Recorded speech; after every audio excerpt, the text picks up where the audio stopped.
Hello students, welcome to the St. Angels online class. We are here with a new video of class 10 subject physics chapter number 3 that is light. तो प्यारे बच्चों, जैसा कि आप जानते हो हमने लास्ट वीडियो में किसके हमने मिरर दो लेंस के बारे में पढ़ा था, concave lens and convex lens. ठीक है, कि मैंने आपको बता दिया था कि कॉनकेव लेंस कैसा होता है, बीच में से थिन होता है, एजेस उसकी मोटी होती है। ठीक, कॉन्वेक्स लेंस कन्वर्जिंग लेंस जिसे हम कहते हैं, कॉनकेव को डाइवर्जिंग लेंस कहते हैं। और कॉन्वेक्स लेंस बीच में से मिडिल में से थिक होता है और एजेस उसकी किनारी पतली होती है, थिन होता है। ठीक है, मैंने आपको बता दिया था। अब हम कुछ सम कॉमन टर्म्स हम पढ़ेंगे जो इस लेंस में यूज होते हैं। जैसे हमने मिरर में पढ़ा था रेडियस ऑफ कर्वेचर क्या होता है, पोल क्या होता है, इसी तरीके से फोकस क्या होता है, इसी तरीके से हम लेंस के भी कुछ टेक्निकल टर्म्स है जो हम यहाँ पढ़ने जा रहे हैं। उसके बाद इमेज फॉर्मेशन करेंगे लेंस के और उसकी पावर देखेंगे क्या होती है, और बस के बाद ये चैप्टर खत्म हो जाएगा। ठीक है, तो now let us do some terms related to lens. Terms related to lens, ठीक है। इसमें ऐसे बहुत सारे टर्म्स आपकी बुक में है, लेकिन सारे टर्म्स आपके सिलेबस में नहीं है। जैसे फर्स्ट प्रिंसिपल फोकल प्लेन क्या होता है, सेकंड प्रिंसिपल फोकल प्लेन, ये नहीं है आपके सिलेबस में। ठीक है, बाकी सब है टर्म्स रिलेटेड टू लेंस। पहला जो इसमें टर्म आता है बेटा, पहला टर्म होता है प्रिंसिपल एक्सिस। तो प्रिंसिपल एक्सिस क्या होती है? Principal axis is an imaginary line which is passing through centre of curvature of both the spherical surfaces which forms a complete lens। यानी कि मैंने आपको दो तरह के लेंस बताए थे। अगर ये स्फेरिकल लेंस एक दूसरे के ऊपर ओवरलैप करते हैं तो ये जो शेडेड पोर्शन होता है ये इसको हम बोलते हैं कॉन्वेक्स लेंस। ठीक है, ये क्या होता है हमारा कॉन्वेक्स लेंस। ठीक है, इसको कन्वर्जिंग लेंस भी बोलते हैं, कॉन्वेक्स या कन्वर्जिंग लेंस। ठीक है, लेकिन अगर ये दो स्फेरिकल सरफेसेस, ये लेंस जो स्फेरिकल लेंस है, अगर ये ओवरलैप नहीं करते हैं और बीच में इनके जो पोर्शन एक जगह कैविटी रह जाती है, खाली जगह, इसमें अगर लेंस का मटेरियल हम मेल्ट करके पिघाल के इसमें भर दे तो ये जो शेप बनती है, इस शेप को हम क्या बोलते हैं? कौन सा लेंस बनता है? Concave lens. अगर हम इस तरह का लेंस बनाते हैं इसको क्या बोलते हैं? Concave lens. और डाइवर्जिंग लेंस, ये क्या करता है? लाइट रेज को फैला देता है, डाइवर्जिंग। ठीक है, कॉन्वेक्स लेंस को हम बोलते हैं कन्वर्जिंग। ठीक है, अब होती क्या है प्रिंसिपल एक्सिस? देखिए इस कंप्लीट स्फेरिकल लेंस का भी सेंटर होगा C1। ठीक है, और दूसरा जो कंप्लीट स्फेरिकल लेंस है उसका भी एक सेंटर होगा, लेट इट बी C2। इन दोनों स्फेरिकल लेंसेस के सेंटर ऑफ कर्वेचर्स को ज्वाइन करने वाली ये जो इमेजिनरी लाइन है, इसी लाइन को क्या बोला जाता है? Principal axis. ठीक है, प्रिंसिपल एक्सिस जो कि इसके भी सेंटर से पास होगी। यानी मान लीजिए ये सेंटर है बिल्कुल मिड पॉइंट, और इस सेंटर से पास होने वाली जो ये इमेजिनरी लाइन है इसको क्या बोलेंगे? Principal axis. ठीक है, this is called principal axis. ऊपर ये तो it is a imaginary line which is passing through centre of curvatures of both the spherical surfaces.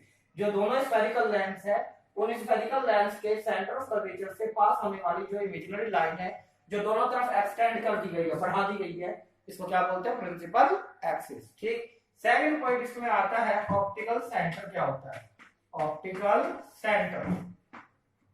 तो ऑप्टिकल सेंटर क्या होगा? ये भी इसके प्रिंसिपल एक्सिस इसका भी ऐसे ही होगा। ठीक है, optical centre is a point, it is A mid point of the lens, चाहे वो कॉनकेव लेंस हो या कन्वेक्स लेंस हो, इनका सेंटर पॉइंट होता है या मिड पॉइंट होता है through which rays of light passes undeviated. यानी इन दोनों लेंसेस का एक ऐसा मिड पॉइंट, इनके अंदर ऐसा होता है बीचों बीच एक मिड पॉइंट, यदि उस मिड पॉइंट से कोई भी लाइट रे पास होगी तो वो बैंड नहीं होगी, उसका रिफ्लेक्शन नहीं होगा, यानी वो सीधी सीधी निकल जाएगी। ठीक है, जैसे कि मान लीजिए इसका मिड पॉइंट ये है, अगर यहाँ से कोई लाइट रे आए ऐसे इस डायरेक्शन में तो वो इसी डायरेक्शन में सीधी जाएगी, यानी वो उसमें बैंडिंग नहीं होगी, उसमें कोई रिफ्लेक्शन नहीं होगा। तो इस पॉइंट को क्या बोलते हैं? ऑप्टिकल सेंटर, जिसे डिनोट करते हैं O से। ठीक है, ऑप्टिकल सेंटर। ऐसे ही कॉनकेव लेंस में भी ठीक बीचों बीच एक मिड पॉइंट होता है इसका भी, जिसके थ्रू अगर मान लीजिए किसी भी डायरेक्शन में लाइट रे अगर ऐसे पास होगी तो वो अनडेविएटेड, बिना मुड़े, बिना इधर उधर जाए, बिना डेविएट हुए, वो ऐसे एज इट इज पास हो जाएगी विदाउट एनी बेंडिंग। तो this point is called optical centre of the lenses. ठीक है, ये ऑप्टिकल सेंटर हुआ। नाउ अब हम थर्ड पॉइंट की बात करेंगे, that is principal focus. Lens के अंदर बेटा ध्यान रखना दो फोकस होते हैं, first principal focus and second principal focus. इसी तरीके से दो फोकल लेंथ होंगी, first principal focal length and second principal focal length. ठीक है, तो अभी हम पढ़ेंगे बेटा प्रिंसिपल फोकस क्या होता है। ठीक है, what do mean by principal focus. तो देखिए प्रिंसिपल फोकस होता क्या है, it is a point on the principal axis of a lens where the rays of light traveling parallel to the principal axis after passing through the lens meets or appear to meets at that particular point. That point on the principal axis is called principal focus.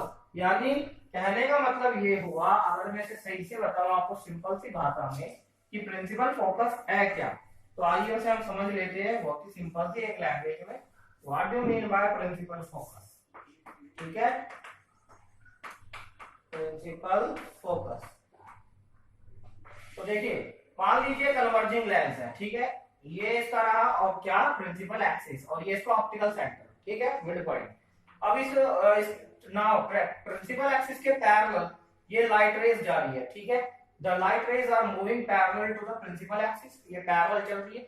तो after refraction जब इस light से जब इस lens से ये दोनों light rays पास हो जाएंगी, ये कन्वर्जिंग है, तो ये दो लेंस इन दोनों लाइट रेज को कहीं ना कहीं मिला देगा किसी न किसी पॉइंट पर, प्रिंसिपल एक्सिस के किसी न किसी पॉइंट पर, क्योंकि ये कन्वर्जिंग लेंस है, कॉन्वेक्स लेंस। तो इन पैरेलल रेज ऑफ लाइट का बहुत सारी पैरेलल रेज ऑफ लाइट चलेंगी प्रिंसिपल एक्सिस के पैरेलल। तो after passing through convex lens they will meet at a point, वे एक जगह पे आके मिल जाएंगी सारी की सारी।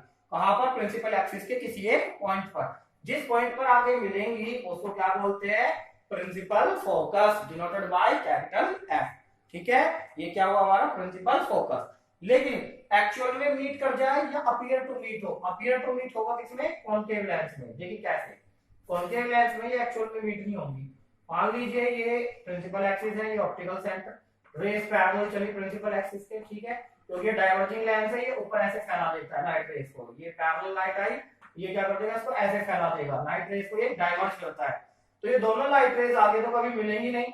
तो जब इनको हम बैकवर्ड बैकस्टैंड करेंगे, पीछे की तरफ बढ़ाएंगे, तो ये क्या करेंगी? They will appear to meet at a point on the principal axis. Principal axis के ऊपर किसी एक पर्टिकुलर पॉइंट पर ये मीट इंटरसेक्ट करते हुए अपीयर होंगी, मिलेंगी नहीं कभी भी। पर इन दोनों ऑब्जर्वर को जो यहाँ से और यहाँ से इन दोनों लाइट रेस को देखेगा, वो बिल्कुल जब सीधा देखेगा तो उसको लगेगा इन दोनों ऑब्जर्वर को ये दोनों लाइट रेस कहीं इस पॉइंट से आ रही है, यानी they just appear to meet at this point on the principal axis. तो इस पॉइंट को हम क्या बोलेंगे? For principal focus of this concave lens. ठीक है, तो ये यहाँ पे एक्चुअली इंटरसेक्ट होती है और यहाँ इसलिए इसका फोकस जो होता है रियल होता है, और यहाँ अपीयर होती है मीट करते हुए प्रिंसिपल एक्सिस के किसी एक पॉइंट पर, तो इसके लिए इसका वर्चुअल फोकस होता है। ठीक है, real focus and virtual focus. Now अब हम पढ़ेंगे बेटा इसके बारे में कि ये फोकल लेंथ क्या होती है। अब इसमें दो प्रिंसिपल फोकस होते हैं, first principal focus and second principal focus. तो आइए जानते हैं क्या होता है फर्स्ट प्रिंसिपल फोकस और सेकंड प्रिंसिपल फोकस। देखिए फर्स्ट प्रिंसिपल फोकस में जानिए पहले कि फर्स्ट प्रिंसिपल फोकस में दोनों को हम जान लेते हैं कि कॉन्केव, कॉन्वेक्स लेंस के लिए concave. It is a point on the principal axis from where if the light rays start then after passing through the lens they become parallel to the principal axis. यानी कि एक ऐसा point होता है principal axis के ऊपर कि यदि इस पॉइंट से या इस पॉइंट पर कोई लाइट का सोर्स रख दे या इस पॉइंट से कोई लाइट रेज निकले, तो लाइट रेज इस पॉइंट से निकलने के बाद जब ये इस लेंस से पास होंगी तो क्या बन जाती है? Parallel to the principal axis. तो ये जो पॉइंट था जिस पॉइंट से लाइट रेज निकली और निकलने के बाद जब लेंस से पास हुई तो पैरेलल हो गई, इस पॉइंट को क्या बोलते हैं? इस लेंस का फर्स्ट प्रिंसिपल फोकस। तो फर्स्ट प्रिंसिपल फोकस को हम डिनोट करेंगे F1 से। ठीक है, F1 से। इसी तरीके से कॉन्केव लेंस में देखिए कैसे करेंगे। कॉन्केव लेंस में करने के लिए हमें क्या करना है? कॉन्केव लेंस के केस में मान लीजिए डाइवर्ज करता है, तो इसमें तो फर्स्ट प्रिंसिपल फोकस रियल होगा। अब मान लीजिए कोई लाइट रेज है तो ये क्या होगी? It is a point on the principal axis. अब मान लीजिए ये लाइट रे ऐसे आ रही है, ठीक है, इधर से कोई लाइट रे आ रही है, कन्वर्जिंग नेचर की, इधर से आ रही है, तो ये हमें ऐसा लग रहा है कि आगे की तरफ जाकर के अगर ये लेंस ना होता तो कहीं ना कहीं इस पॉइंट पे आके मीट करती। ठीक है, ये दोनों लाइट रेज अगर ये लेंस ना होता तो यहाँ आके मीट करती, फ्रैक्चर में तो मीट नहीं करेगी। तो क्या होगा कि ये जब इस लेंस से अगर पास होकर के ये लाइट रेज अगर पैरेलल हो जाती है प्रिंसिपल एक्सिस के, ठीक है, ये पैरेलल हो जाती है, तो ये जो पॉइंट होगा यहाँ पर ये दोनों लाइट रेज आते हुए मीट हो जाती, जहां पर ये मीट होते हुए अपीयर हो रही है हमें, ठीक है, मिलते हुए अपीयर हो रही है, लेकिन जैसे ही इस लेंस से पास होती है, पैरेलल हो गई, तो ये जो पॉइंट बनता that is called virtual focus, first principal focus of this lens. तो इसका जो रियल है, real principal focus, first principal focus यहाँ पड़ता है इस कॉन्वेक्स लेंस का, जबकि इस कॉन्केव लेंस का जो फर्स्ट प्रिंसिपल फोकस है जो कि वर्चुअल है वो इधर पड़ेगा, ठीक है। तो लाइट रेस कुछ इस तरह से आनी चाहिए कि जैसे वो मान लीजिए आगे की तरफ कहीं अपीयर हो रही हो, अपीयर मीट करने जा रही हो, बट एक्चुअल में मीट ना हो रही हो, तो जैसे ही वो लेंस से पास हो पैरेलल हो जाए, तो जहां जिस पॉइंट पर जा करके वो मीट होती वही उसका बन जाएगा फर्स्ट प्रिंसिपल फोकस। अंडरस्टूड। तो आगे के लिए हम आज यही करते हैं। Now we will study some image formation rules in the next video. Thank you very much.